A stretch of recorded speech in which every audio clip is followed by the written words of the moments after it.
అన్ని దుఃఖాలు జనాలు లోపల వచ్చేసారు. లేదమ్మా వదిలేము, అలాగే వదిలేరు. ఒక్క పక్క మరి ఎందుకు వచ్చారు?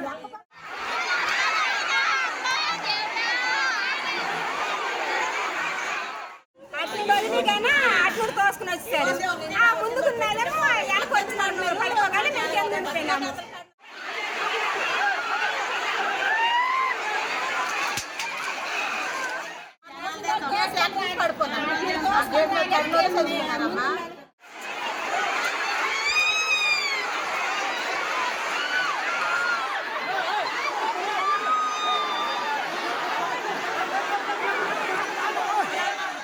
శ్రీకాకుళం జిల్లాలో తీవ్ర విషాదం చోటు చేసుకుంది.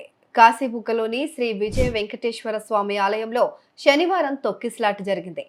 ఈ ఘటనలో 10 మంది భక్తులు మృతి చెందినట్లు తెలుస్తోంది. పలువురికి తీవ్ర గాయాలైనట్లు సమాచారం.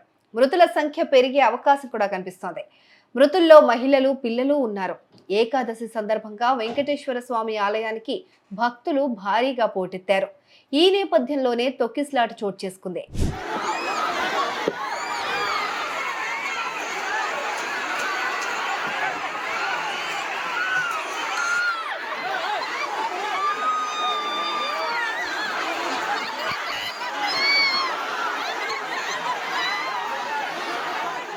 ఇది ఒక ప్రైవేట్ వ్యక్తి నిర్మించిన దేవస్థానం.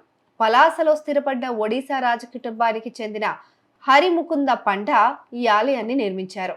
పలాస, కాశీబుగ్గ జంట పట్టణాల్లో కాశీబుగ్గ పెట్రోల్ బంకు వెనుక ఉన్న పండా తోటల్లో సువిశాలమైన శ్రీ విజయ వెంకటేశ్వర స్వామి ఆలయం రూపుదిద్దుకుంది. హరిముకుంద పండా కుటుంబానికి కాశీబుగ్గలో సుమారు 100 ఎకరాల భూమి ఉంది. ఈ 100 ఎకరాల్లో ఉండే పండా గారి కొబ్బరి తోటలకు సుదీర్ఘ చరిత్ర కూడా ఉంది.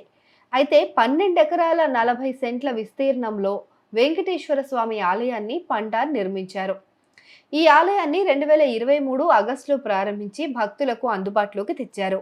అప్పటి నుంచి ఈ ఆలయానికి జంట పట్టణాల్లోని భక్తులు తరలి వస్తూ ఉంటారు. అయితే ఈ రోజు ఏకాదశి కావడం, అందులోనూ శ్రీవారికి ప్రీతిపాత్రమైన శనివారం కావడంతో భక్తులు పోటెత్తారు. ఆలయ సామర్థ్యం దాదాపు 3000 మంది అయితే 25,000 వరకు భక్తులు వచ్చినట్లు సమాచారం. క్యూ లైన్లలో భక్తులు విపరీతంగా ఉండటంతో ఒక్కసారిగా తోపులాట జరిగింది. దీనికి తోడు మెట్ల మార్గంలో ఉన్న రైలింగ్ ఊడిపడింది. దీంతో భక్తులు మెట్లపైన ఒకరిపై ఒకరు పడ్డారు. తొక్కిసలాట జరిగి 10 మంది ప్రాణాలు కోల్పోయారు.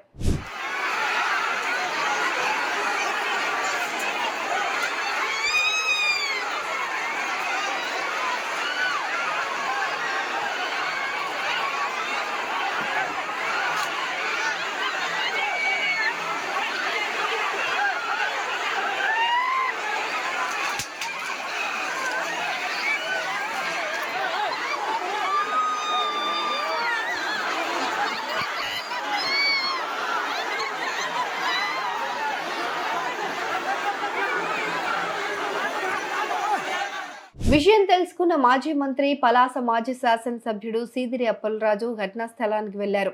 ఆయన స్వతహాగా డాక్టర్ కావడంతో ఆపస్మారక స్థితిలో ఉన్న కొంతమంది భక్తులకు సిపిఆర్ చేశారు. ఈ విపత్కర పరిస్థితిలో తన వంతు సాయం చేయడానికి ప్రయత్నించారు. అలాగే మంత్రి కించారపు అచ్చెన్నాయుడు ఘటనా స్థలిని పరిశీలించారు. సహాయక చర్యలను దగ్గరుండి పర్యవేక్షిస్తున్నారు. మరోవైపు ఈ తొక్కిసలాట ఘటనపైన ముఖ్యమంత్రి చంద్రబాబు నాయుడు విచారం వ్యక్తం చేశారు. తొక్కిసలాట ఘటన కలిచివేసిందని సీఎం చంద్రబాబు అన్నారు. ఈ దురదృష్టకర ఘటనలో భక్తులు మరణించడం అత్యంత విషాదకరం. మృతుల కుటుంబాలకు ప్రగాఢ సానుభూతిని తెలియజేస్తున్నాను. గాయాల పాలైన వారికి సత్వర చికిత్స అందించాలని అధికారులను ఆదేశించాను. ఘటనా స్థలానికి వెళ్లి సహాయక చర్యలను పర్యవేక్షించాల్సిందిగా స్థానిక అధికారులను, ప్రజా ప్రతినిధులను కోరాను అని చంద్రబాబు తెలిపారు.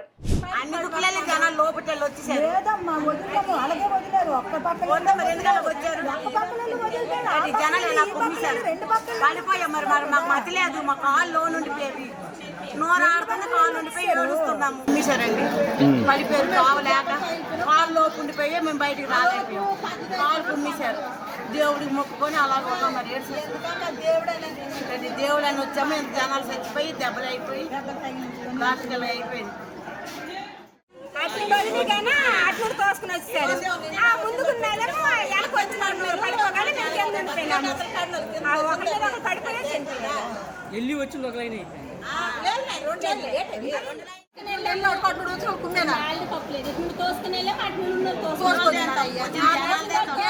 పడిపోతాను